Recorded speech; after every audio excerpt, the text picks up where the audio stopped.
The assumption that no one would like to make a comment this evening? Okay. Seeing none, I think we'll move on to our next agenda item, which is our consent agenda. We have a few things on our consent agenda. We have approval of the minutes. Let me just scroll through here and make sure I'm reading this properly.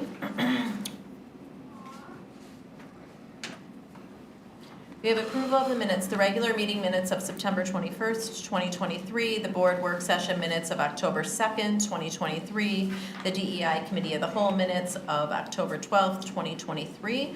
We also have the approval of one field trip that is under the consent agenda items this evening, and that is the MHSAA athletic competitions and field trips. If I can get a motion for the recommendation. Mrs. Beaudoin?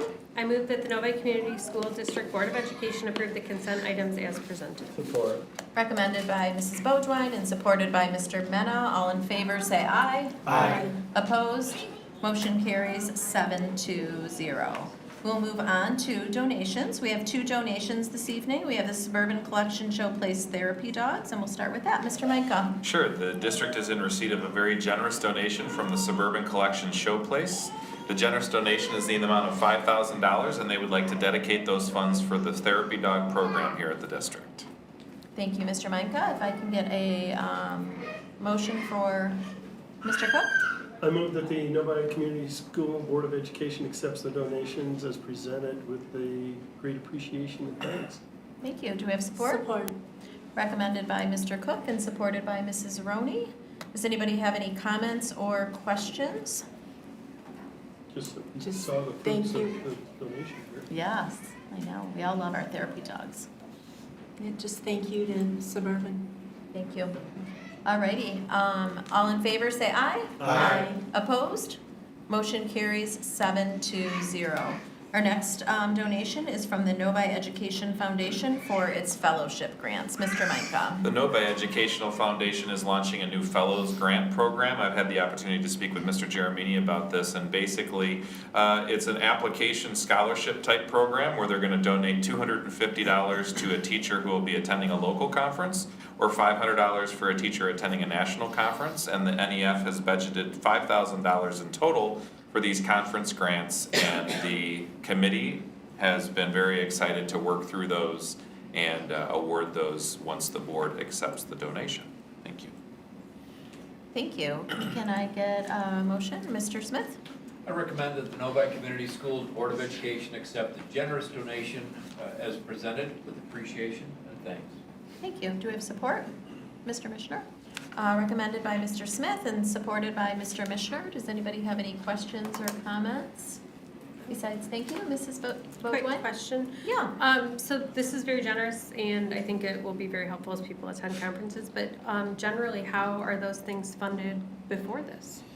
So we have a budget obviously for professional development, but sometimes there might be a particular conference that doesn't fit within the school improvement plan or the Okay. budget for professional development. So these grants allow individual teachers to apply to say, hey, there's something that I'm really interested in, and it's outside the scope of what we would be doing in a normal sense, and so it allows them the opportunity to go. And Mr. Langley at the high school and Mr. Geremini have been working really closely with the NEF to kind of make that happen. So it's a pretty cool opportunity to kind of encourage innovation and things like that. So it allows individual teachers to explore things outside of our normal PD. I love that. That's great. Yeah. Thank you. Any other questions or comments? Okay. Seeing none, all in favor say aye. Aye. Opposed? Motion carries 7-0. We'll move on to our action items. This evening we have 5 action items. We will start with Personnel Report A. Mr. Micah. I'm going to turn it over to Dr. Carino for our personnel recommendations for tonight. Thank you very much, Mr. Micah. Tonight, we are excited to recommend Thomas Kessel as our Novi High School PE and Health teacher this evening. Thomas comes to us from Farmington Public Schools, where he previously taught PE and Health. He has also served as our track and field assistant coach. Marilyn Rose is being recommended as the English Language and Development teacher at Village Oaks. Marilyn has served as a 3rd grade teacher in Brighton and previously worked as a long-term guest teacher and teacher intern at Novi Meadows several years ago. We also recommend Rocky Bromheim tonight as a special education paraprofessional at Parkview. Rocky previously worked as an assistant teacher in several educational settings since 2007. Natasha Goodman is being recommended as a general education paraprofessional at Novi Meadows. Natasha has strong experience working and connecting with customers and coworkers in her previous roles as an event coordinator and flight attendant. We are thrilled to recommend 5 bus driver candidates to you tonight. Pending a successful fingerprint and background check, Scott Brighton is being recommended as a new bus driver. He has served as a paramedic at University of Michigan, lieutenant and firefighter, and hazmat technician. Susan Kuhlman has been a driver in our transportation department in the past and most recently served as a substitute driver. We are excited to recommend her tonight for a position change into the NTA again as a regular bus driver. Errol Haji Aliagat is being recommended tonight as a bus driver. He has previously worked as a paint process engineer. We are also excited to recommend Pinhas Kramer tonight as a bus driver. He has previous delivery driving experience. Scott Swain is also being recommended as a bus driver. He previously worked as a senior software account executive in business development data management. James Muntz is being recommended as an adult ed ESL teacher. He has previously worked as a high school social studies teacher at an academy in Detroit and a high school teacher in China. Tonight, we also bring forward Linda Chanfair's retirement notification, which will be effective November 30th. She is currently the Director of Adult and Alternative Education. We wish her much happiness during her retirement and thank her for her work in Novi. If you have ever gone to a graduation ceremony and you've seen the connection firsthand that Linda has had with her students, so we wish her well. Additionally, Melissa Henderson, French teacher at Novi Middle School, has expressed her intent to retire at the end of the first semester. We appreciate her service to Novi and wish her well. Finally, we bring forward a resignation for Lauren Keller, Attendance Office Secretary at Novi High School, and that concludes the personnel report. Ed. Thank you, Dr. Carino. If I can get a motion, please. Mr. Mishner? I move that the Novi Community School District Board of Education adopt the personnel report recommendations as presented. Support. Recommended by Mr. Mishner and supported by Mr. Mena. Any comments or questions? I think we're all probably jumping out of our seats about the bus drivers and how excited we are to have new, excited, smiling faces in our Novi family. But besides that, is there any other, Mr. Smith, please? Yeah, I agree with you. It's awesome to see the bus drivers having, my dad is a bus driver in Bald Lake, tried to recruit him to come here for years, not being successful. Keep at it. That's awesome. And then, of course, as Laura mentioned, Linda's retirement. You know, my time working with Linda goes back when Bob Steve ran that department, had a workplace or workforce committee that he would meet with local business owners. And that whole group, whether it was Tanya, who obviously passed away a number of years ago, and Bob and Linda all worked together to represent and support a group of students that most communities would leave behind.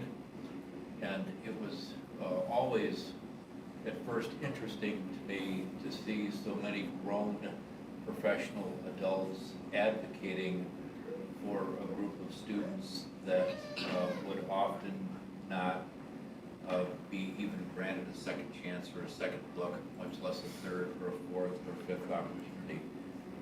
And as time went on and I got to know Bob and Linda and Tanya, it became obvious whether it was a Christmas celebration or an adopt a family program that still goes on. And, you know, that's something that, you know, if you guys have never volunteered for that, you volunteer for the adopt a family, and these parents roll up and you load their car full of toys and clothes for their kids that they wouldn't get if it wasn't for a program like that.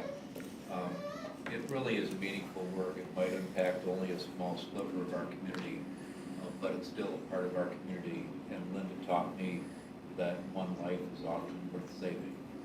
And I appreciate and respect her and Bob and Tanya for the work that they did in that program, and I just wish her all the best. Thank you, Mr. Smith, for sharing that and your experiences with Linda. Any other comments? Okay. Seeing none, I think that we're ready for a vote. All in favor, say aye. Aye. Aye. Opposed? Motion carries 7-0. I will turn it back over to Dr. Carino Thank you. to introduce the new family members, Wildcats, that are here tonight. Perfect. Our first staff member is Thomas Kessel.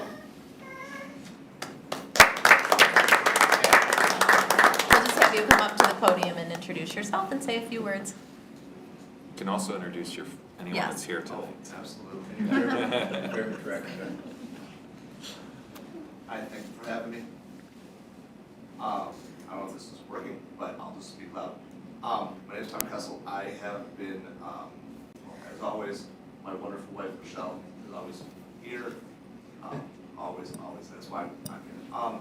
I've been an educator for 13 years. I've been a track coach for 20. The last 3 years have been at Novi High School. I live in the neighborhood. My girls, I have 2 girls. One just graduated, one's in 8th grade.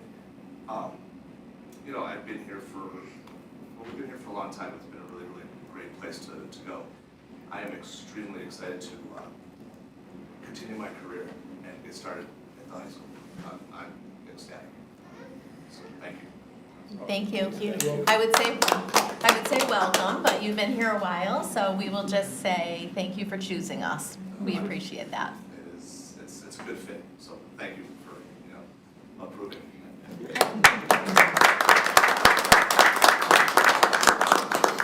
Our next staff member is Errol Haji Ali Agich. What was that? Haji Ali Agich. Bus driver.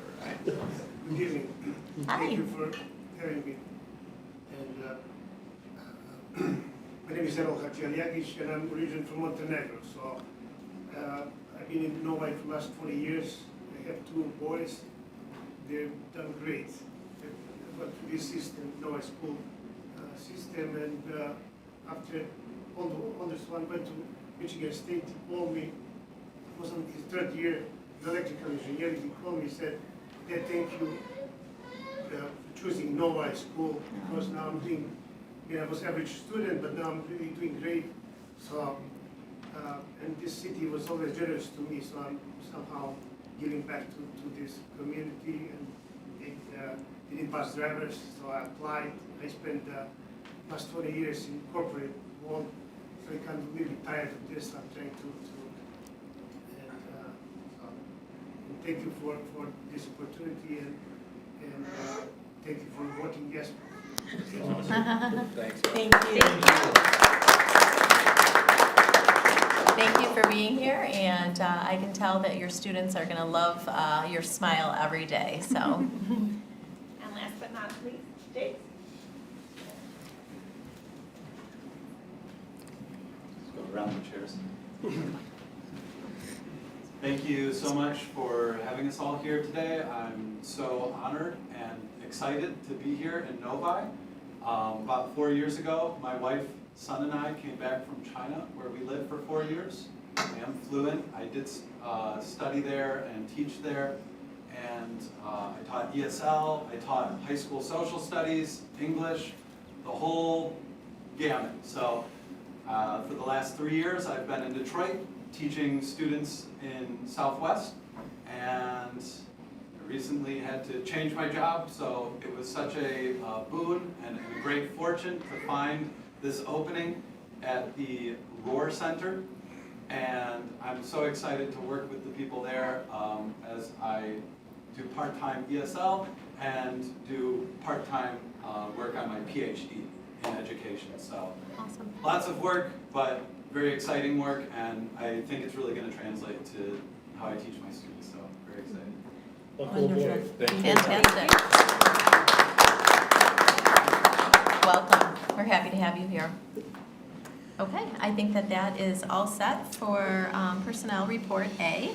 So we will move on to Personnel Report B, which is an administrative report. Mr. Micah. Excited to recommend a new administrative member to our team, and I'll turn it over to Dr. Carino. Sure, thank you. We are very excited to recommend Sarah Kramer to you this evening as the Supervisor of Adult and Alternative Education. Sarah comes to us with experience as the Secondary MTSS Coordinator from Lincoln Consolidated Schools. She's had previous experience developing, leading, and implementing district-wide integration of MTSS, She's provided system frameworks, coaching, and continuous improvement support across the district. She has also worked as a social emotional learning MyKIP lead, director of education and academic coordinator partnering with Brighton area schools and South Redford School District, as well as a credit recovery coordinator and academic interventionist in Redford. We are excited to present her for your consideration tonight. Thank you, Dr. Carino. If I can get a motion? Mrs. Roney? That the Novi Community School District Board of Ed approve the above hire and additional approve for her 2023-24 administrative contract. It says 23 to 25. I'm sorry. Do you need your 25. glasses on? I over do. there? Support. Recommended by Mrs. Roney and supported by Mr. Mishner. Any comments or questions? Okay. Seeing none, all in favor say aye. Aye. Opposed? Motion carries 7-0. I will turn it back over to Dr. Carino. Thank you. We are excited to welcome Sarah Kramer. Come on up. Yes. You can bring your Bring the little kids. one. You can bring the baby. He's no bother at all, really. Please, just bring him on up. It's totally fine. You're on TV. Okay, yes, okay. Really close to our bedtime, so we're having Yes. Yeah. We appreciate We you have being here. all been there. Hi, I'm Sarah. This is Jackson. Hi, Jackson. If you lift him up, he'll be on the screen too. He can see Jackson. right behind me. Yep. Put him on the TV. This is Benny.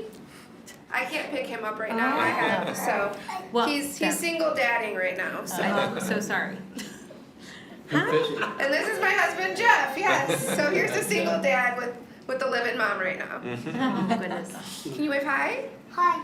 Hi. I'm so excited to be here. You're on the screen. See. Dr. Carino talked about my past experiences, so I'm so excited to be here. I have a passion for especially struggling learners, so I'm super excited to work with adult and alternative education and learn a lot more about ESL in the Novi community. I grew up in Redford. We live in Livonia, so we're very close and we're very local. So I am super excited for us to be a part of your community. I've already felt so welcome here just in the few days that I've already been here. So thank you so much, and thank you for bearing with the small children that have been yelling and throwing cookies and all kinds of fun stuff out in the lobby. So I really appreciate it. I think there's an important little piece of trivia about your high school experience that would Oh be worth yes, sharing. yes. Well, it's a shame that Mr. Geremini is not here right now, but he was actually my high school AP Physics teacher. He was the first teacher that I earned an A- just for a card marking or a quarter, if anybody was wondering. But he really pushed me to think outside the box and think critically, which at that point in time, you know, being a high school, I think probably senior, it was not my forte. Things typically came pretty easy to me. So having to think outside the box and really push my limits, I still to this day, even before coming in and being hired here, always revert back to that when I'm trying to explain to my kids why it's important to think critically or why you need to do these certain things. So we went back and forth. He still remembers a lot about me in my first day here. He was like, well, you know, I thought about some funny things in high school and what I could have done, and I was like, no. So, yeah, so I still joke with him. I'm like, you can be my evaluator and give me that A-. But yes, I'm so excited to be here, so thank you so much. Welcome, Sarah, and we are Thank so you. happy to have you.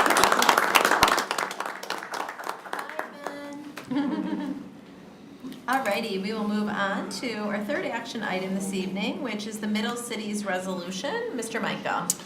This is for the Middle Cities Risk Management Trust. The district has been a member of Middle Cities for quite a while, since 1993, and so this is there are 32 member school districts, and to be a part of the risk pool, the district is required to appoint individuals to fill these roles. We have done so, and we talked about this at our last board meeting, and it's here for your consideration this evening. Thank you, Mr. Micah. If I can get a recommendation, Mr. Mena? Yeah, I move that the board adopt the Middle Cities resolution as presented. Do we have support? Support. Recommended by Mr. Mena and supported by Mrs. Roney. Any questions or comments? Seeing none, all in favor say aye. Aye. Opposed? Motion carries 7-0. We'll move on to our Go Bucket purchase. Mr. Micah? This is an opportunity for us, we heard about this at our last board meeting, to provide our school classrooms with lockdown buckets. These Go Buckets will have a variety of items in them that will be recommended and upkept by our Supervisor of School Safety and Security, Mr. Heisman. The recommendation is for $36,630 to purchase the buckets for our classrooms, 500 of them. Thank you, Mr. Micah. Mr. Mishner? I move that the Novi Community School District Board of Education approve the purchase of 500 Go Buckets in the total amount of $36,630. Do we have support? Support. Recommended by Mr. Mishner and supported by Mrs. Roney. Do we have any questions? Mr. Mishner? Yeah, so I was just wondering, Ben, if we talked about having some kind of backup charging system for phones, if that would be something for the Go Buckets, or if that's something we could talk about when we talk about the Raptor upgrades. Yeah, I think that it's a great opportunity to, it's something that we can do as an additional add-on. We would wanna try and work with technology to find out what the best, system was, or, where we could get that, cause usually you can buy those things on, the state contracts for a pretty good price, so, but I think we should absolutely, it's a great idea, whether we do that and include them in the buckets or include them as a teacher add-on, either way, I think it would be a great idea, so that's something that we can definitely explore. Thank you. Thank you, Mr. Mishner. Do we have any other comments or questions? Mrs. Roney? I just know we had talked about adding some items to the buckets. Will that be a different time that we can go down? Like suckers is a big thing, because it keeps the kids quiet. Yeah, we definitely can add to the bucket. I know that Dennis has talked about adding, for example, different bottles of water and food and things like that, and having some additional things to add in. So there's no problem adding some of those pieces in, for sure. Awesome. Thank you. Any other questions or comments? Okay. See. Pardon me, Oh, sorry. yes, I'm so sorry. Mr. Mishner, would you be willing to explain what you were talking about with the phone charger thing? Because I guess I'm missing something, because it seems like normally the lockdowns were like in a classroom where we have electricity and phone cords. Yes, so worst case scenario, lockdown, lose power for whatever reason. And I think in the next item, we'll be talking about the Raptor system, how it's going to be more linked into using smartphones, most Okay. likely the teacher's personal ones. And it would be the worst case scenario where there's no power and the phone dies, because they could be locked down for a substantial amount of time. Have some kind of backup power source so that they can stay connected and keep themselves and their classroom safe. So we're thinking like external charger of some variety? Yeah, something like that. Okay, I just didn't know what that And was. it could That's a good also be that if they had to get out, right, they could take Yeah. the bucket with them and then, still be able to stay connected to someone if their phone dies. But we'd have to keep those chargers charged, right? Mhm. And Yes. these buckets generally just sit there, right? And somebody will go through it once, what, a year? Or- Probably Or somebody annually. maintaining it on a weekly basis to.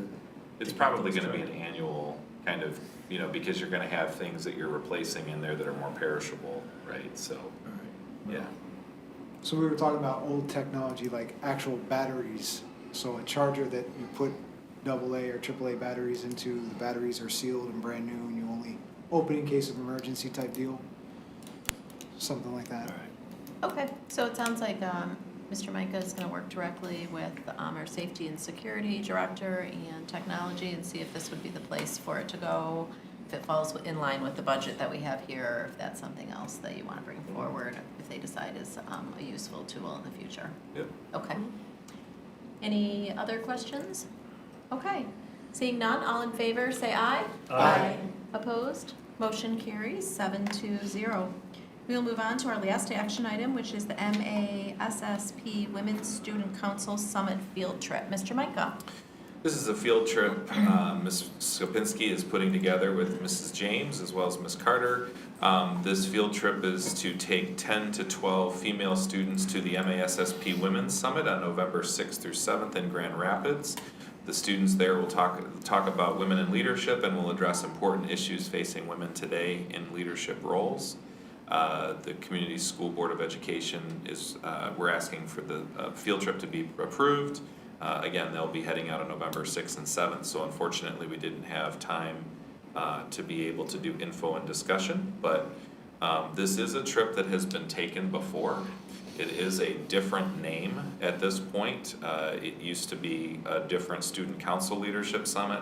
They've reverted to this one, and so appreciate, you know, several of you that have been able to kind of say, hey, this one looks different title, different thing, but it has happened before, so it was originally under our purview, thinking that it was one that's been done in the past, but it does have a different title with a slightly different focus, so we thought it would be important to bring it for action. Thank you, Mr. Micah. Can I get a motion? Mrs. Boatwine? I recommend that the Novi Community School District Board of Education approves the MASSP Women's Summit, November 6th through 7th, 2023 in Grand Rapids, Michigan. Thank you. Do we have support?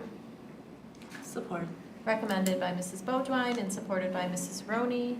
Any comments or questions? Mr. Cook?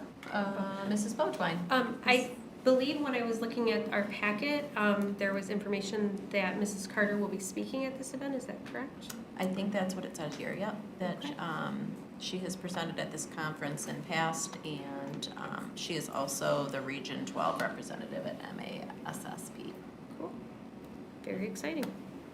Any other comments or questions? Mr. Cook? I'm just, probably have a few questions, but Okay. one at a time.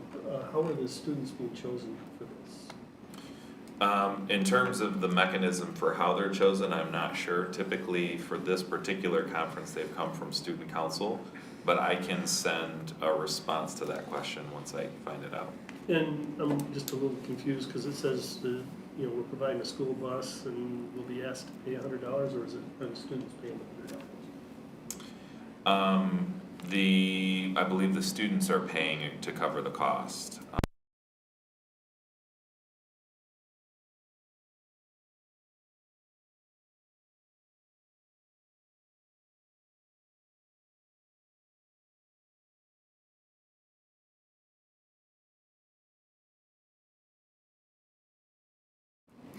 That they are going to.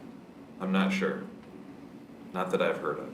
So if we have a male student on the student council that would like to attend, to know what women are going up against in their leadership and some of those things, are they being allowed to attend? Yes. They would be allowed to attend. I don't know of their selection process, but I will find that out and respond to you. Okay. Thank you. Any other questions or comments? Okay.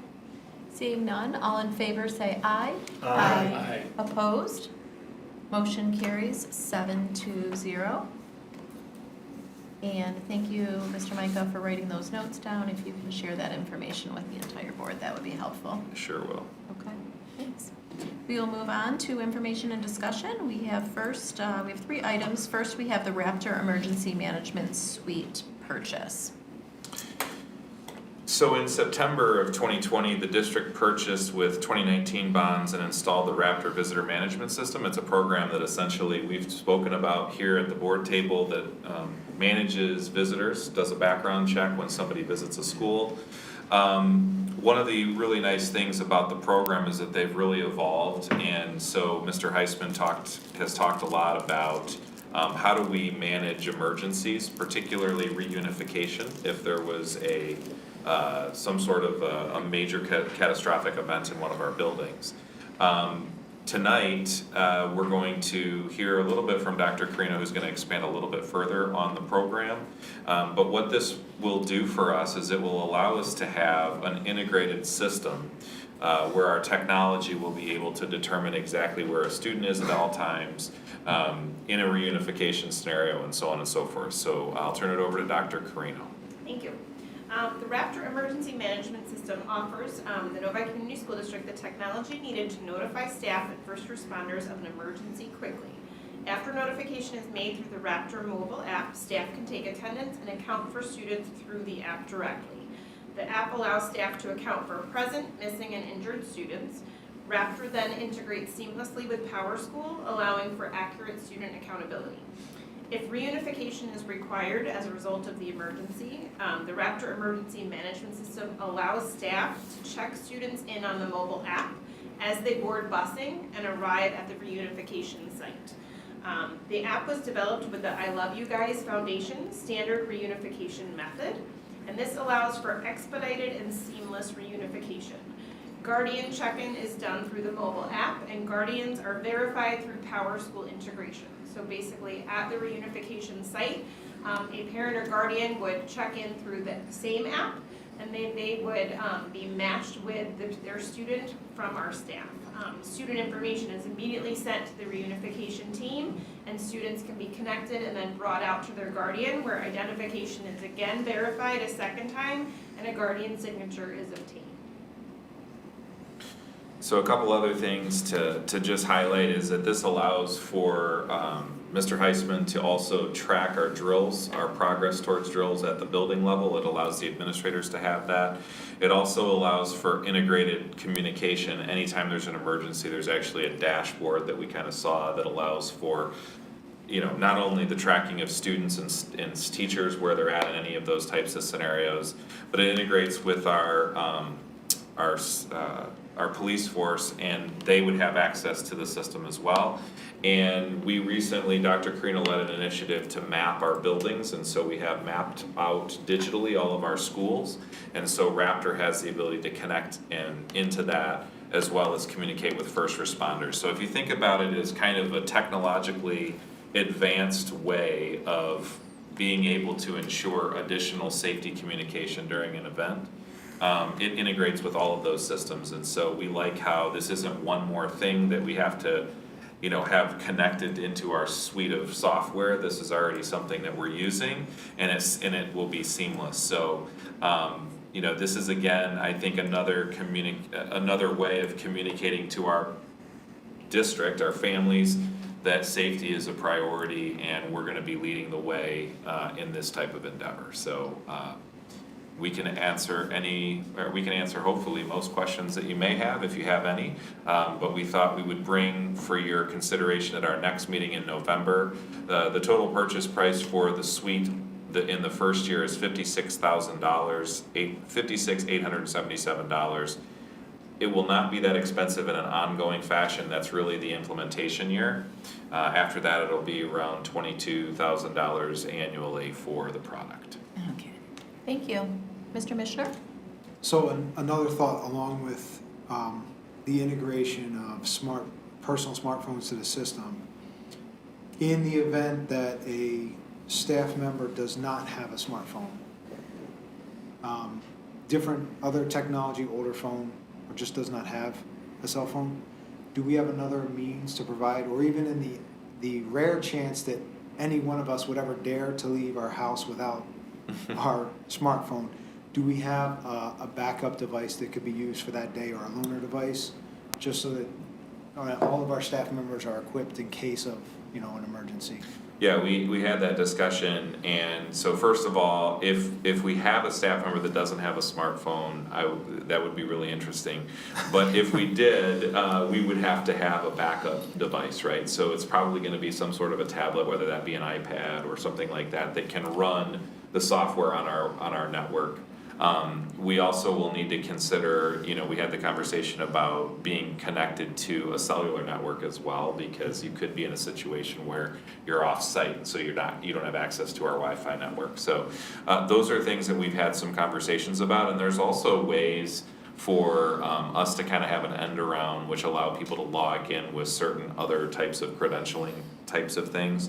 But this is an opportunity, I think, for us to give teachers a tool that will be very helpful for them. So, you know, if you think about taking a 3-ring binder and you're, you know, trying to go through and find the names, you then have to relay whatever information that you can slowly get in that fashion to the person who's running the incident command. And so this will exceptionally streamline and speed up our ability to communicate and know what's going on in those situations. But your point is well taken, and we have considered, and we will have to continue to consider on a case-by-case basis, not only people that may not have those devices, but then also having some at the building in the event that, you know, you left yours at home that day, right? So that could happen as well. It's a good point. Thank you, Mr. Mishner. Mr. Micah, any other questions? Mrs. Bodwine? So I just want to make sure I'm understanding all this clearly, because we have not had a chance to discuss this one ahead of time. So this is purely like if we have to evacuate the building and reunite kids with parents, is that correct? That is one of the primary uses, but it also does many other things. So for example, if we are keeping track of drills, right? Okay. So, we had a fire drill that was not scheduled because someone pulled the fire alarm, right? So Okay. we can track that, the principal can log in, they have a dashboard, and then Dennis is communicating, okay, good, we've got, because you have a certain number of required drills you have to do, so that's all integrated. In addition to that, the visitor management suite, right, that ties into, and so you're able to say like, here, you have a visitor in the building, here's who logged in, and their credentials all go onto the dashboard. Okay. So you kind of know who's in your building, who's not. It also allows for the specifics of the technology I can't speak really intelligently on, but it allows for our first responders to tap in to this network when we need to have incident command in the event of an emergency. So where are people in the buildings? It can tie into our mapping software. The police department, FBI, anybody that would be involved would have access to that suite of resources. And then probably the biggest and most noticeable thing would be, I'm going and I'm taking my students out, I have the ability to connect all of my lists, connect and tie into the student information system like Power School and so on and so forth, so they can say, Kayla and Johnny, and they're literally just going through and taking attendance, so they have their kids that they're supposed to have right there. And if someone's not accounted for, instantly the people who are running that site know there's a student was marked present for attendance in the system, and it's a seamless transition to say they should be there and they're not there, we need to find that student, right? So it provides a lot of communication tools in an emergency, but also gives us a suite of other tools outside of an emergency. Okay, so then this would go onto staff members' phones, correct? Yes. Like it's just an app they would download that would have this functionality? Mhm. So if I am a teacher in one of our buildings or an administrator, and I put this on my phone day to day, am I doing anything with this? Or it just exists in the background until we need it? Is that kind of the idea? That is my understanding. I don't know, Dr. Carino, did you have anything? You would not do anything with it on a daily basis. Okay, so it's like purely just for, in an emergency, this gives us a quick, easy way to know where everyone is. And it looks like it ends up being around $2,000 per school per year is kind of roughly. And the you would cost. practice with it, of course, during a drill, right? So I'm gonna pull it up to be able to see how I can use it in that capacity, but Absolutely, but it's like not we're a not day-to-day. day-to-day requiring people using their phones and for anything other than like, just if there's an emergency, you have this here so we can use it. It's a tool. 'Cause I know sometimes people, I haven't heard it here, but have issues using their personal Yeah. devices, so I just wanted to like. And we have to clarify work that through that on a case-by-case basis. I know that has come up as a conversation. And so really that becomes just an ongoing question, right? So there are these tools that we have available to us, and so how do we wanna leverage those, and this is an opportunity, I think. But the dashboard could be used on a more regular basis by secretaries, principals, obviously Mr. Heisman, so from a safety lens, there's a variety of things that the tool can do. But we're not like asking our staff to start using their like personal phones to take their attendance or do No. anything like that kind of stuff, okay? No, not at all. It would strictly be for, emergency situation. And in that situation, most likely people would prefer to just have their device that they already have in their hand that they're, That they're gonna take with them anyway. Yeah. And our staff are already on like building chats, a lot of times either through WhatsApp or different app tools for their building, so that if there is an emergency, like when we had the situation at the high school, Yes. they are communicating already through their phones. okay, great, so that's not something that we foresee being an issue. Okay, great, I just know I've heard various times, like generally employees having issues with having to Yeah, use their this is devices, the so. exception, not the norm. Okay, fantastic, thank you, that's it. Thank you. I have a quick question, question and comment about two different things. So, I see that the cost of the training is $35,000, and how long do you think that it would take to train the staff? Like over a year, or would that be like during one of the PDs, it would be there would be a training session, or would somebody from Raptor go into the schools? So it would actually be for administrators, and I believe it's a 2-day training. Okay, so the administrators would be trained and then be able to train their teachers?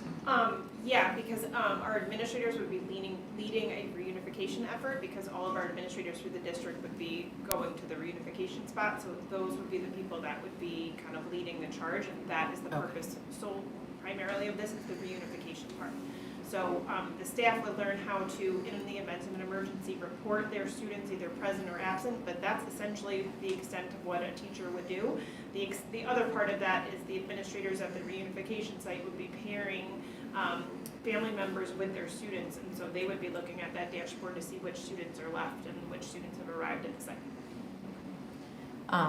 My other comment, and I probably shouldn't say this out loud, but Raptor's probably not charging enough money for this, like $21,000 annually for that. You think of like what happened in Oxford and how the kids were all at Myers, and there was probably thousands of children and students and staff and parents and chaos, and I can see this being a very useful tool in that kind of scenario, so. We actually think that the cost will come down over time. We tend to lead the way in many aspects of school safety, and so we think that there will likely be state-funded grants and things like that to help cover some of these costs as districts like us take this on, and then other places will follow suit, so. Great. That happened with Zero Eyes actually this past year. Okay. Well, if anybody has any additional questions or comments, you can send them over to Ben, and he will get the information that we need either from Dr. Carino or from our Director of Safety and Security. Thank you.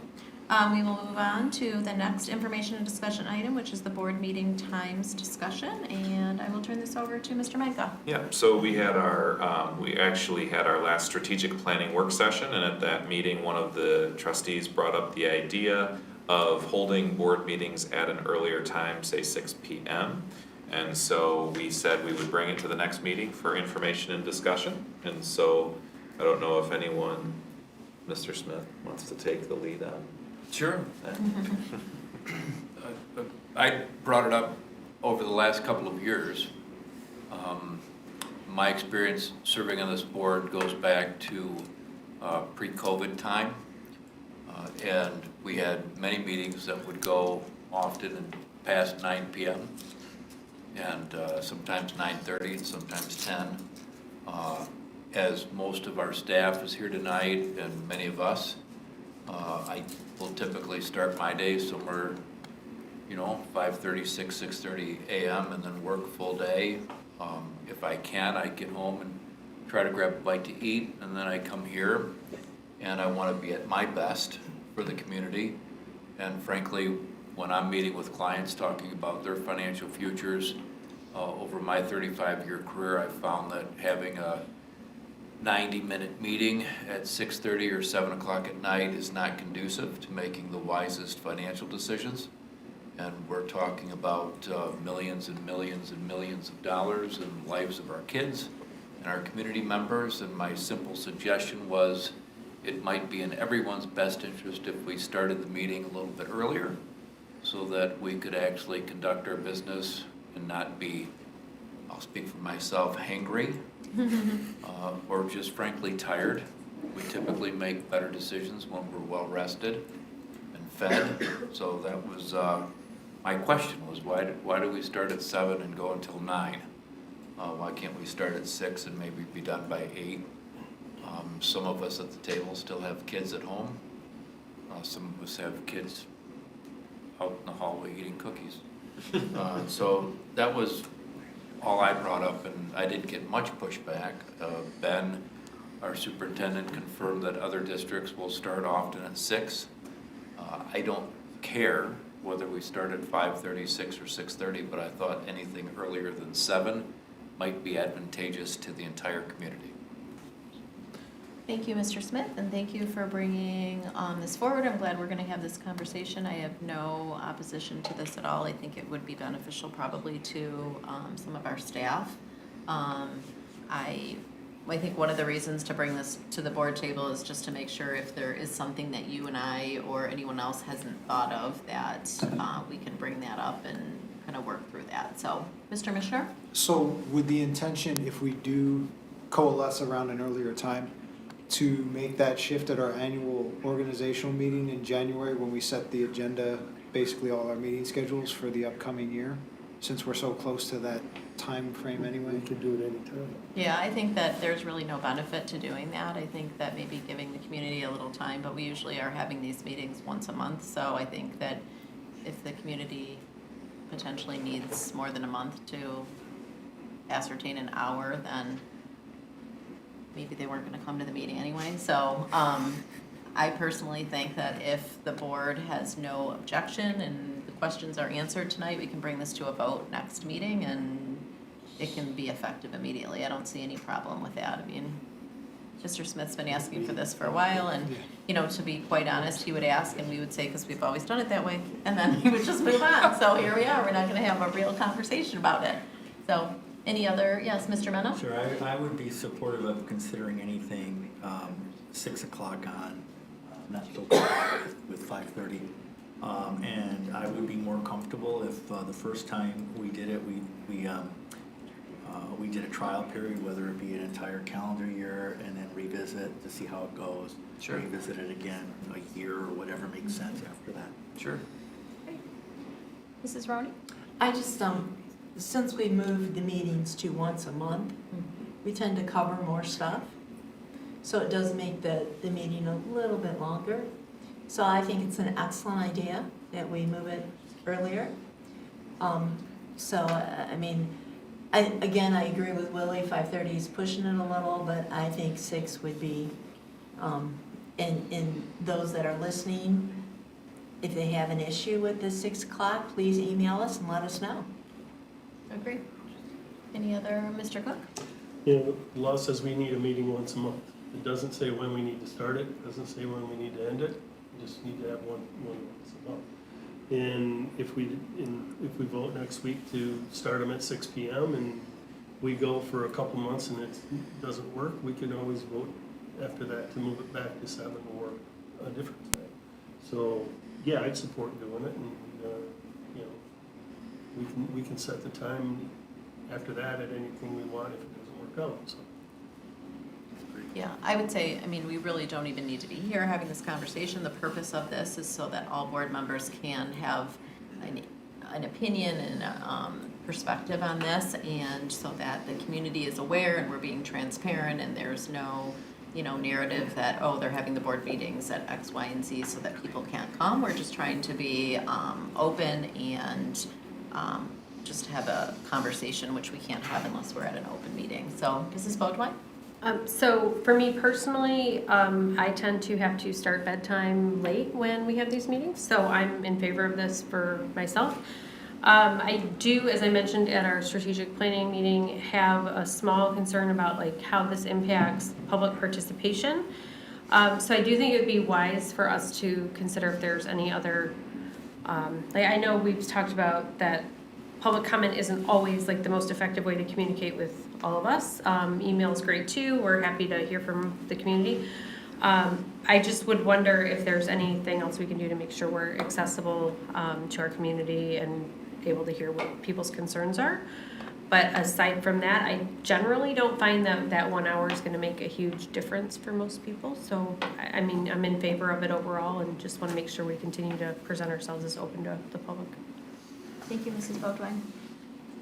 Any other comments? Certainly if something comes up, you can, or if you hear some, you know, feedback from anybody, and certainly if we get any emails in regards to this, then we will, you know, read through those and address those before we take action next week. And again, we don't really need to vote on this. We're doing it as a formality, I believe, just to be transparent and so that everybody is aware when our meetings will be held. I mean, every once in a while, you know, in August, sometimes there's a meeting at 5:30 because we are doing just a personnel approval before the start of the school year. So it's not that, you know, this is the law and we have to be here at 7 o'clock. We're really just trying to be respectful of board members' request and board members' needs and getting the business of the board done in a timely fashion, and also being respectful of our cabinet who comes and spends sometimes late hours, not tonight, but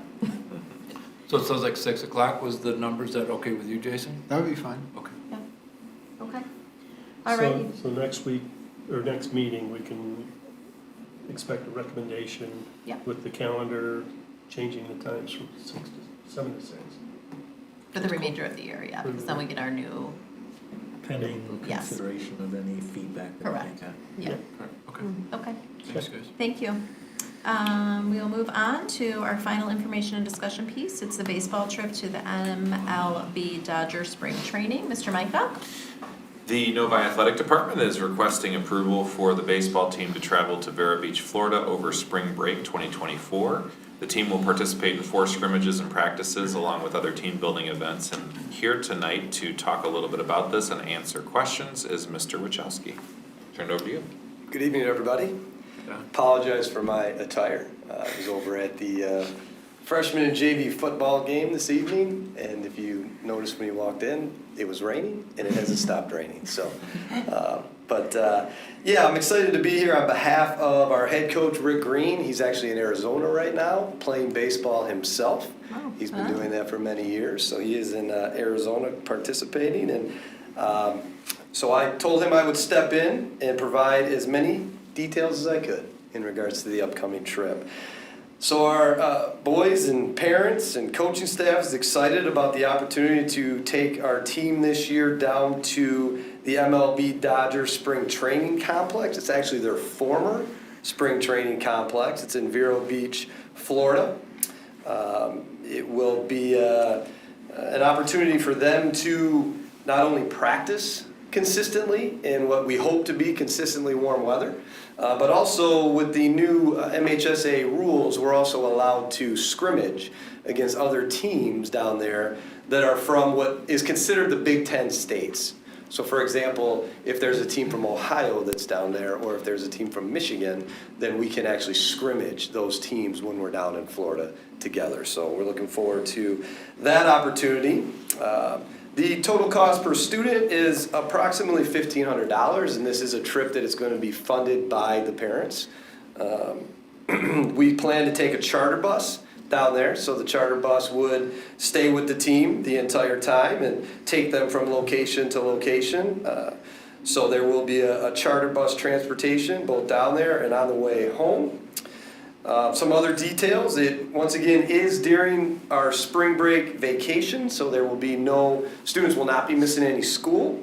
They plan to leave on Friday, March the 22nd and return on Saturday, March 30th. Now, one of the conversations is this idea that they may leave a little bit early, so I want to make sure that I mention that they could end up missing school on Friday, the day before the spring break vacation officially starts. As I mentioned, they're going to participate in 4 scrimmages, but probably the ultimate value of this trip is the opportunity for team building events. They're going to be able to participate and play on former Major League spring training fields, team dinners, beach volleyball. It's a nice opportunity to have kind of an alternative spring break that is spent with our coaching staff. I can speak, in regards to when I was the head baseball coach at Birmingham Seaholm a few years back, and we used to take our team down to Disney, and we did it for 3 years in a row, and it was an incredible experience. Not only, like I said, you come back ready to play, you have some advantages that other schools don't just by being able to get down there and participate in practice for, a full week, but also just the team bonding opportunities that you have. So they're excited about it and hope to garner your support. Thank you. Do we have any questions? I know Mr. Wachowski is here filling in, so if something he can't answer, we'll give him a little grace and get the information that you all need. Mrs. Roney? I'm just gonna put him on the hot seat. Is this because we were state champs? Is that why we get to do this, or has it always been an opportunity? No, it's an opportunity for any Okay. team that wants to do it, yeah. Okay.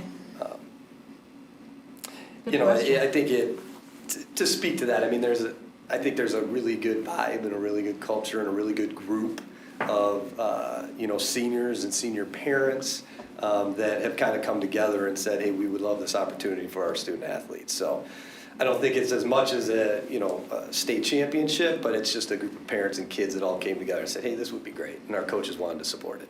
I think it's awesome. Yeah. I'd love to chaperone. And any of our other teams have the opportunity to do the same thing. When I was in Disney and I took teams down, we'd have lacrosse teams down there, we'd have soccer teams. So, it is kind of an open opportunity if other teams want to do something similar. I have a quick question. Do you know if a student potentially didn't have the funds to attend, does the team plan on doing any fundraising between now and the departure, just so that that student would be able to try to raise funds and make sure that they would be able to go as well? Yeah, it's a great question. It's something that we're, in fact, we've had discussions around that already, because we want to make sure that at least our goal would be that no student couldn't attend due to financial reasons. So we're trying to put some opportunities in place, and we're speaking with the coaches, we're speaking with the parents.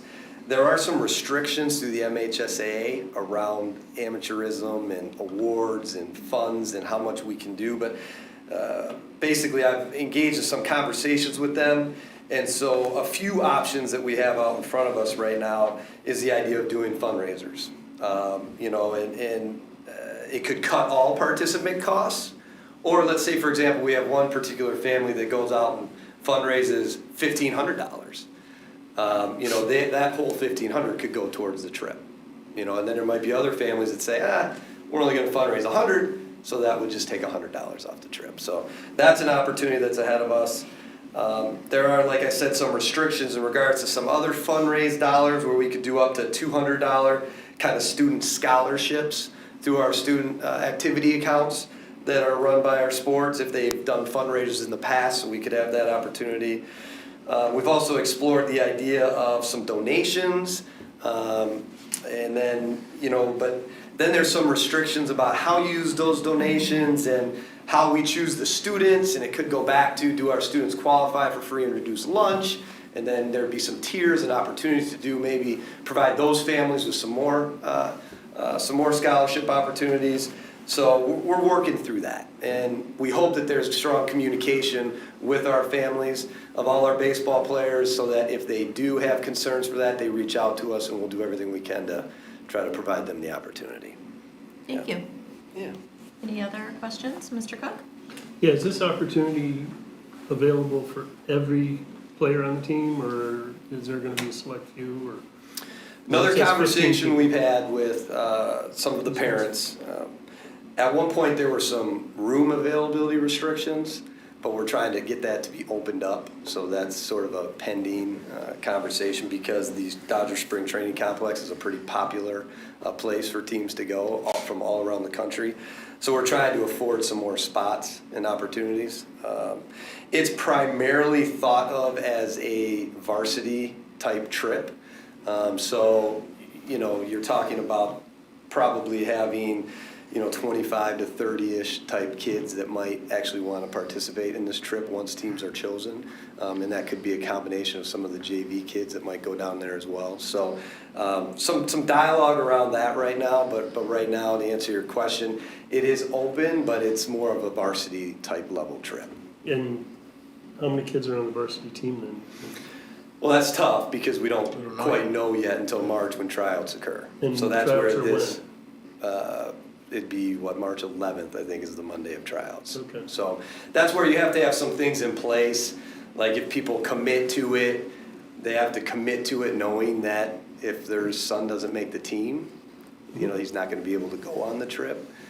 Some of the issues, though, then is, can they get their money back? And our hope is, if that happens, that maybe we have somebody who didn't originally sign up that might have made the team, or a JV player that will go, and that can be part of the reimbursement. So there are some of those things we have to work through.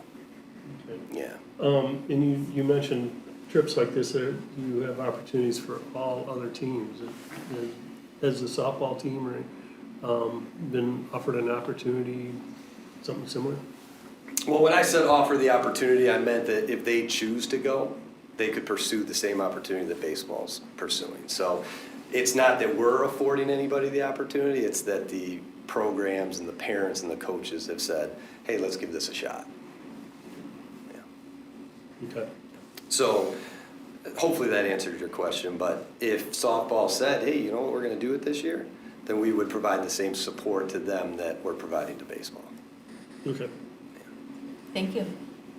Any other questions? Mrs. Baldwin? I wanted to circle back to Dr. Rustin's question on the funding, because that is a, fairly expensive thing for some families.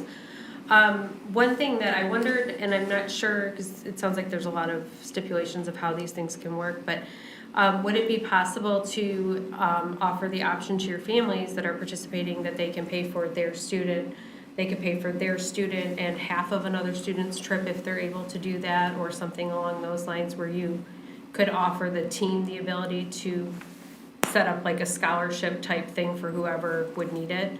I've seen some like camp things and stuff like that go, and it seems like maybe it would start with even just an email to the families that participate of like, which of these categories would you put yourself in, and it could tell you, like, you could just have enough people who are invested and want their whole team to be able to be there, that you may have a way to do that. So just a thought. And I guess that's it for me. Thank you. Any other comments? So this will come back to the board for action at our next meeting. If something comes up or you have any specific questions, we will get them to Mr. Micah. He'll share them with John, who can work with Coach Green to get some further information for us. Great. Thanks for being having here me. tonight. Thanks You bet. for coming in out of the rain. You probably liked it. Headed back there now, thanks. Okay, thank you. Alrighty, we will move on to committee reports. We have one committee report for this evening. The DEI committee met, and I will turn that over to Mrs. Bodwine. Okay, give me just a moment. I'm No sorry, problem. I did not pull that one up first. So we met, what was this, last week, I think? The 12th? The 12th, thank you. I have it all right here.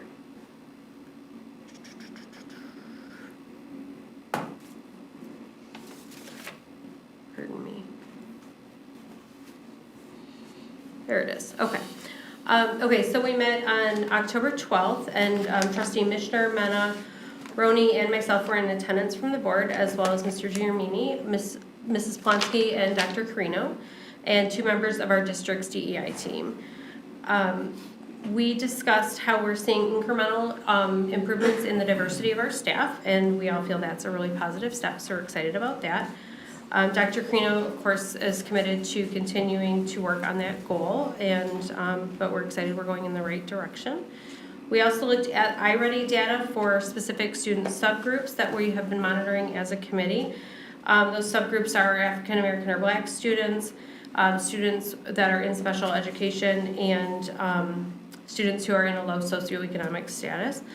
And those 3 groups tend to have a little bit more difficulty than others with some of the iReady tests and those kind of things. So we've been seeing some improvement there as well, and are very excited about the efforts that have been made towards those students.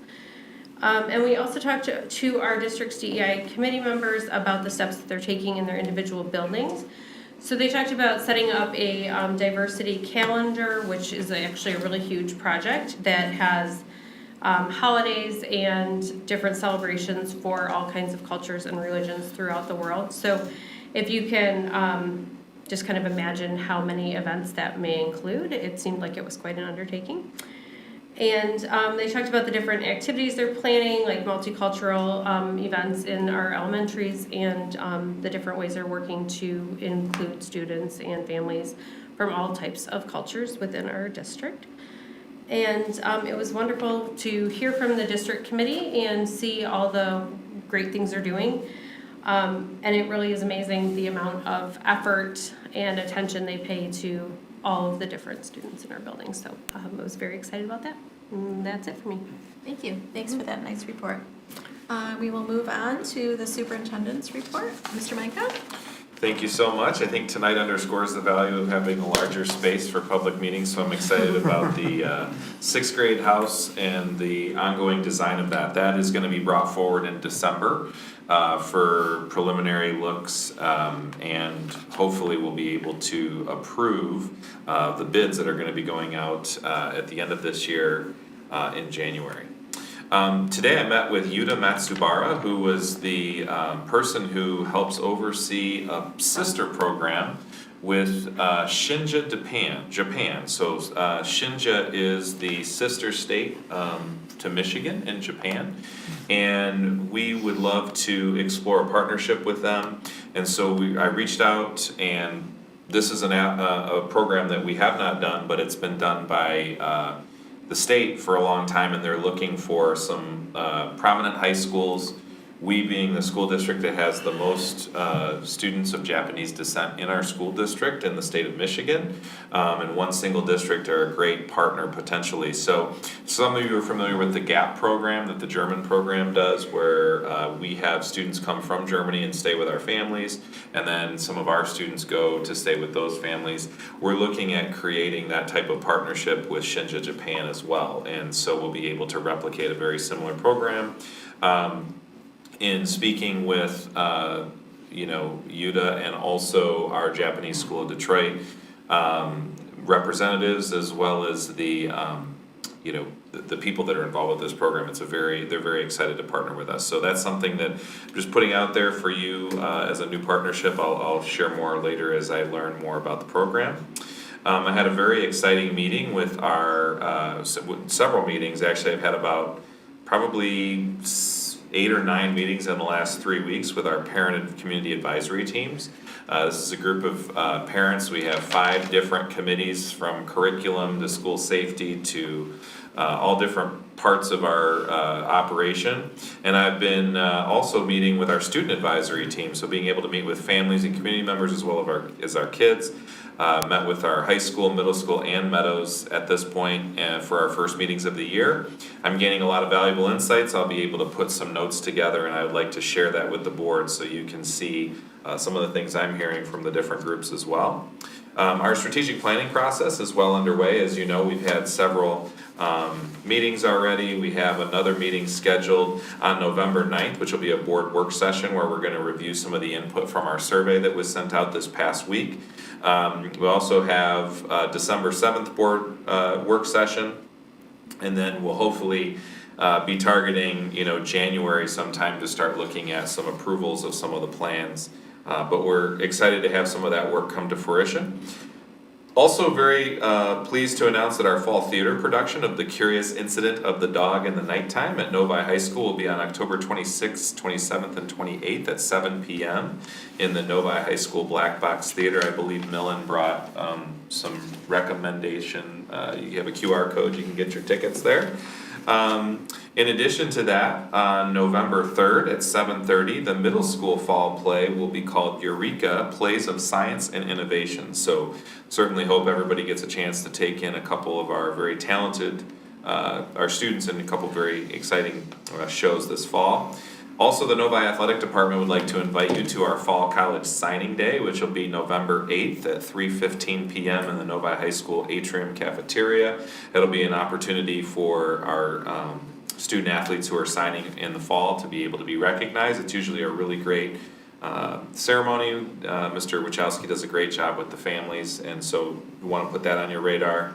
And also, I'll just say that the staff has been working so hard this fall. There's a lot of real positive momentum and energy, but this is about that time where everybody starts to get a little tired, and so we're noticing that that's happening.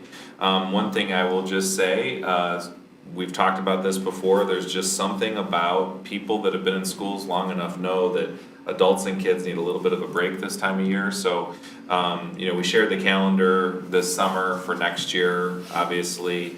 One of the things to think about is that last week we would have had a mid-fall break, which have been really nice to have, 3 or 4 days, kind of a long weekend for staff and students to kind of recharge. So Dr. Carino and I were talking about that today, that it'll just be really interesting to see how that helps morale.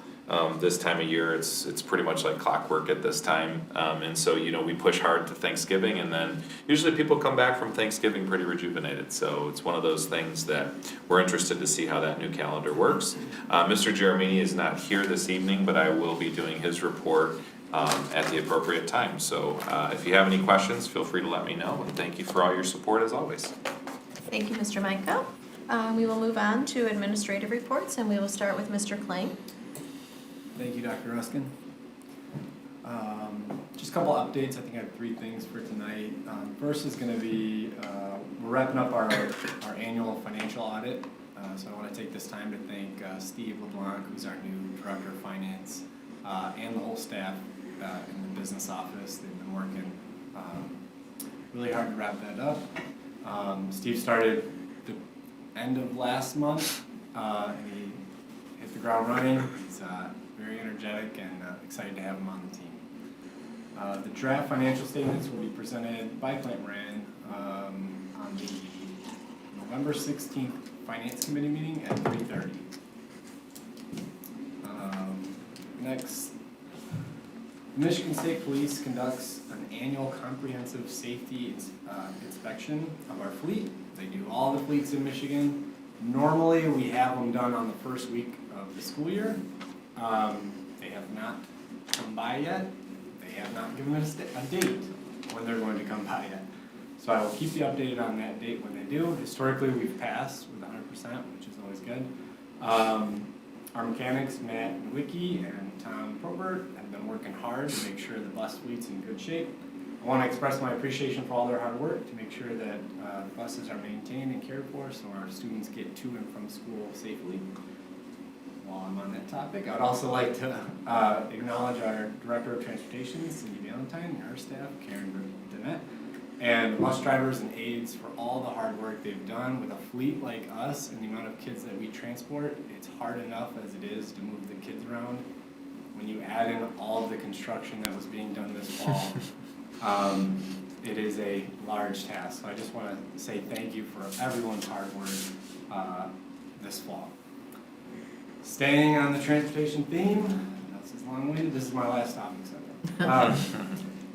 As you know, we have a fleet of 37 buses.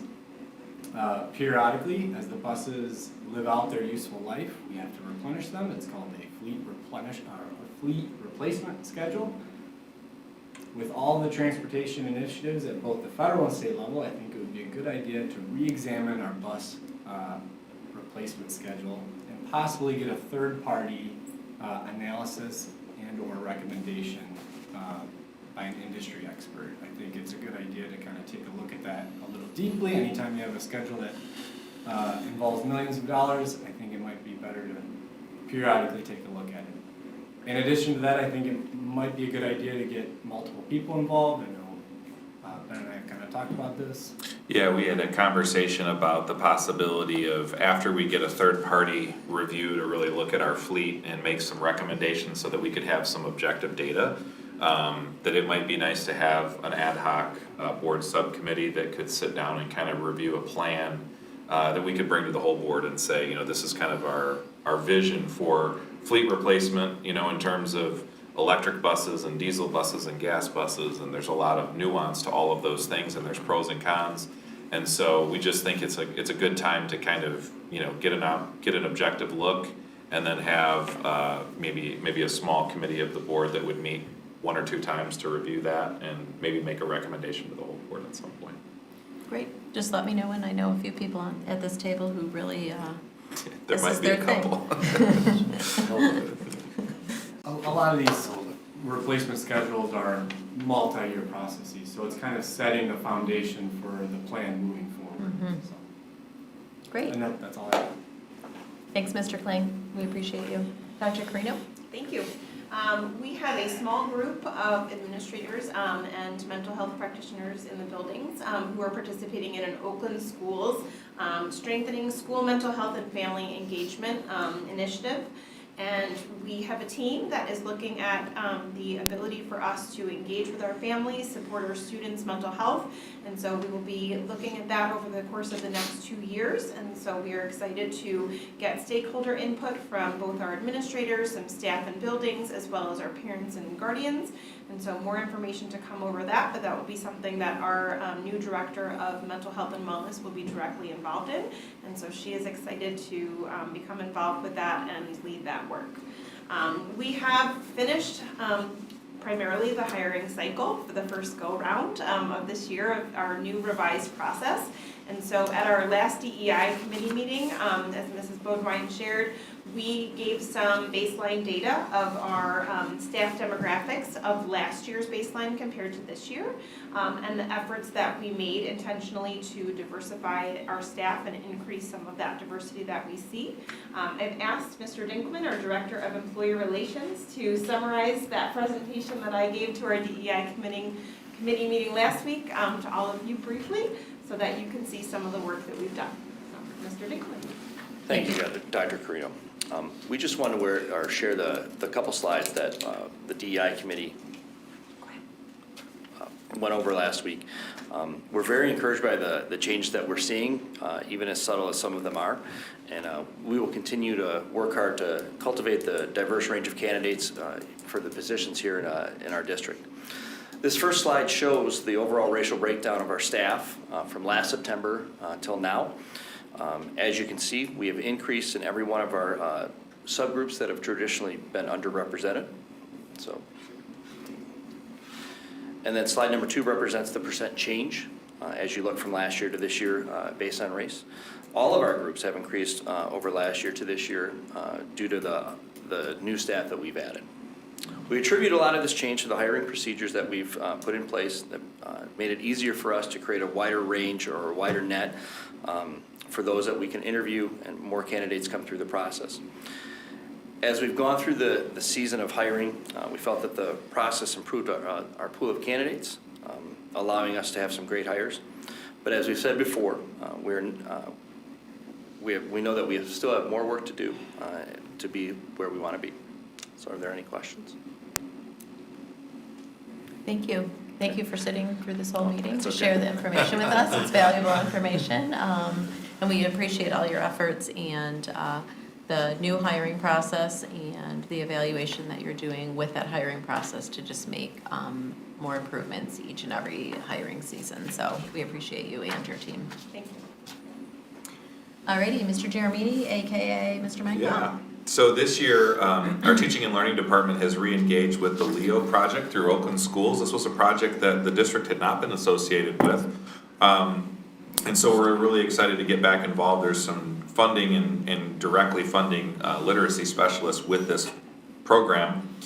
LEO stands for Literacy Essentials Oakland, and it provides a lot of professional learning support. We're looking forward to the partnership to support our K-5 literacy work this year and into the near future. Also, at the beginning of this month, the Teaching and Learning Department began regular walkthroughs as a department. And so this has been really fun to watch. Mr. Jeremini lead his department, and so all of the directors, Mr. Jeremini and the literacy and some of the other coaches, they're going around into classrooms. They visited high school, middle school, and Meadows so far, and they're going to continue to go down into the elementaries. But the purpose is for them to review and get firsthand knowledge of our students' and teachers' experiences, to be able to see them in action, to be able to be mindful of the things that are actually occurring. So sometimes you see a binder and it says this is what's going on, and then when you actually go and see, you get a pretty good sense of what's happening. So it's really nice for visibility and for them to kind of go as a team. The Sex Ed Advisory Board met this week. They began to design curriculum evaluation tool that will allow them to use a consistent yardstick when looking at updated curricular resources. And as mentioned at the DEI committee, we've engaged some data consulting services with the goal of enabling an increased strategy focused over time on the time-consuming calculations and analysis. And so it'll allow us to do more data reports that are have some better analysis done with them. So we're going to be able to have the spring MSTEP data to report at the November meeting already. So we're excited where that goes. Thank you. Thank you, Mr. Micah, for sharing that information with us on behalf of Mr. Jeremini. We will move to board communication. Any board members have anything they'd like to share? Mr. Mishner? Yes, so with the finally completing our policy manual, I just wanted to bring again to my fellow board members' attention, after we discussed it late August on the 24th, that we are currently operating without any rules for running our monthly meetings. So we elected not to adopt Robert's Rules of Order or any other parliamentary procedure in our bylaws. We also don't have a board operating procedures anymore, as sections of that got absorbed, and I agree rightfully so, into our bylaws and our policies. But that does leave us with only one directive in our entire bylaws, which says 100% of the responsibilities for procedural protocol in our meetings fall on, the shoulders of our president.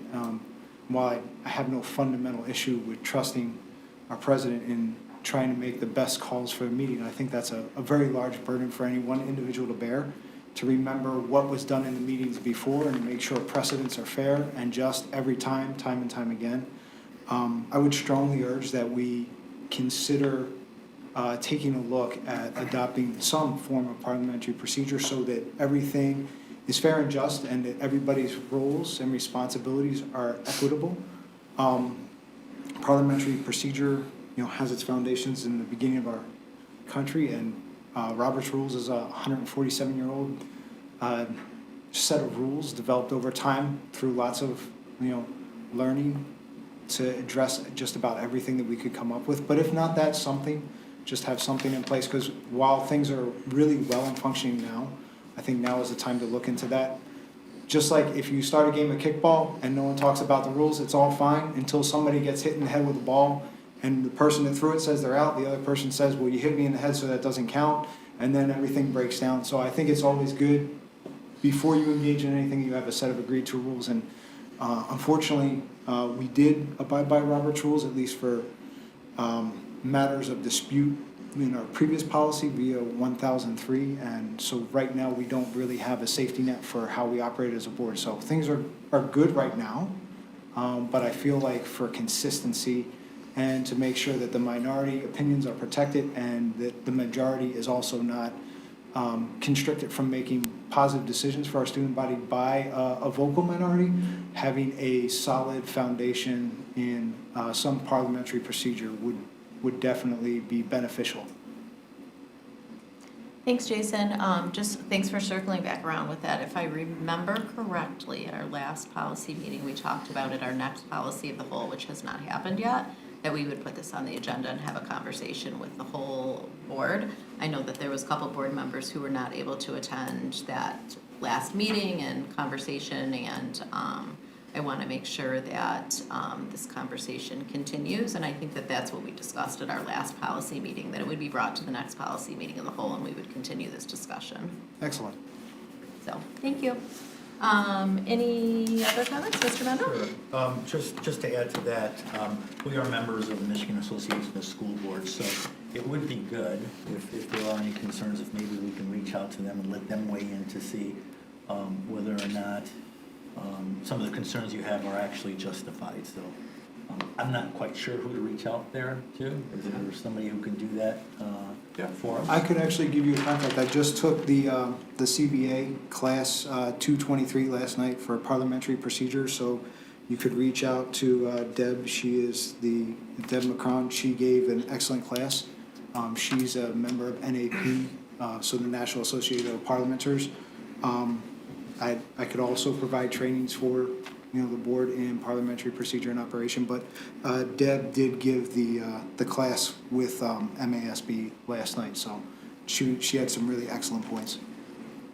Thank you, Mr. Mena, and may I suggest, and we had talked about this at our last policy meeting, but we'll review it again, that we were going to ask our council on what their thoughts were about it, because MASB is, their perspective maybe is from a structural organizational lens, and we also want to make sure we're getting recommendations from a legal lens, so that we, as a board, have all the information and have done our due diligence to make sure that we are having a knowledgeable conversation, and then the board as a whole can decide which direction they'd like to go. So we'll take that into account, make sure we have some other outside sources to share their expertise with us. And lastly, earlier this month, I'm not sure the exact date, maybe it was earlier this month, I think you folks recall getting your alarms going off on your phones. The FCC had required that all radio stations and TV stations broadcasted and tested their emergency broadcast system. I'm happy to report that our radio station, WOVI 9.5, did pass. And I wanted to thank Oakland Schools IT, who helped us upgrade the firmware in our emergency broadcast equipment, which we've had for a long time. just needed a firmware upgrade, and then also Mr. Kling's office for filing all the required forms so that we can meet all the requirements through the FCC. So thank you very much. Thank you. Any other comments? Mr. Smith, please. Sure, on a little lighter note, I want to circle back to something Superintendent Micah mentioned, which is the fall play. The title, I had never heard of before, The Curious Incident of the Dog in the Nighttime. But I want to compliment and thank actually Millen Thurman, who was here earlier tonight being recognized for his scholastic accomplishments. He's a wonderful example of a student who gets involved in the arts as well as scholastics and academics. And I also want to compliment Heather McCagan, the work that our theater department does in selecting these plays. I didn't know at the time that it was brought to my attention of what the play would be, but if you look at even this picture, you can sense that it may or take place somewhere in or near London, which is correct. But when it debuted about 10 years ago, it was met with quite a bit of critical acclaim. In fact, at the time in 2012, 2013, it tied a record for the most awards given any new dramatic play that was released. And since then, the only plays that have come close were Matilda, the musical, which we all know Matilda, and a Harry Potter adaptation. So it did also was in Broadway for a couple of years. But why I want to bring it up is, although it's met with critical acclaim, it's also the only Broadway production or production of this nature whose lead character was on the autistic spectrum. And the lead character actually was portrayed by an actor who was autistic, although they don't specifically mention that. The playwright and fellow critics have recognized that main character is on that spectrum, whether it's Asperger's or autism. He's a student, a young 15-year-old male who excels in school in the area of mathematics, but has some of the issues that those of us that understand a little bit more about Asperger's can appreciate. So I want to compliment Ms. McCagg and our theater department. It was last year, this brought, this same production was for These Shining Lives, which actually was championed women's rights at a time when, they really didn't have many rights in the workplace. So I just want to compliment, again, that department for not only producing entertainment, but also educating our kids, whether it's about women's rights and working conditions, or working with and dealing with people that might be on the spectrum. So I just think it would be worth our support as a community. Again, the dates are October 26th, 27th, and 28th in the Black Box Theater, which is the smaller theater. It's a very intimate setting, but the kids are busting their tails to put on, I think, not only an educational, but a worthwhile performance. So that's it. Thank you, Mr. Smith. Any other board reports this evening? Okay. Oh, I'm sorry, Mr. Cook, I almost didn't see your fingers. I read an article last summer where one of our neighboring schools is doing this, and I'd like to investigate it at Novi, because as many of you know, it affected, it affected my family. But the neighboring school that is doing this is making sure that all students and staff members are CPR trained by the time they leave. And I would like to see that here. Because if it weren't for CPR, my brother would no longer be here. I guess I was, thought I'd get through this okay, collect myself here. But yes, my brother was found basically dead on the side of the road. And if it weren't for a nurse driving by, gave him CPR until the EMTs could arrive, he would no longer be with us. So I know we focus a lot on mental health, but there's also the physical health. And if we have our kids and our staff all prepared for situations that hopefully never arise, I think we'd be much better. And yes, this neighboring school, I think, is the leader in that, and I hate to be second place, but in this situation, I'll take it. Thank you. Thank you for sharing. Thank you for your raw emotions. I'm glad that your brother is still here with us. I know it's been a lot in the last, 6 to 7 weeks, but that angel came down the road and took care of him. So I'll just pass that over to Mr. Manka, and he will look into, Yep. accomplishing that goal. Any other comments or questions? Mrs. Bodwine? I just wanted to say that, I just want to thank you for sharing that. And I was curious what district it is, so if you guys could get information out to all of us about what that program is. Catholic Central. Oh, okay, fine. I figured it was somebody that we're somewhat competitive with. But I think that seems like a wonderful life skill. And as we look at our strategic planning and the way that we are talking to our community about what a portrait of our graduates will look like, I think putting our children in a position to be heroic is a wonderful gift to give. So I just wanted to, again, thank you for sharing that story. And it seems like it was difficult for you to share, and I appreciate you being so vulnerable. So thank you, and please get us more info on it.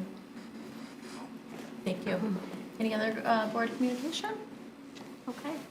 Seeing none, I think that we are ready for adjournment. If I can get a motion?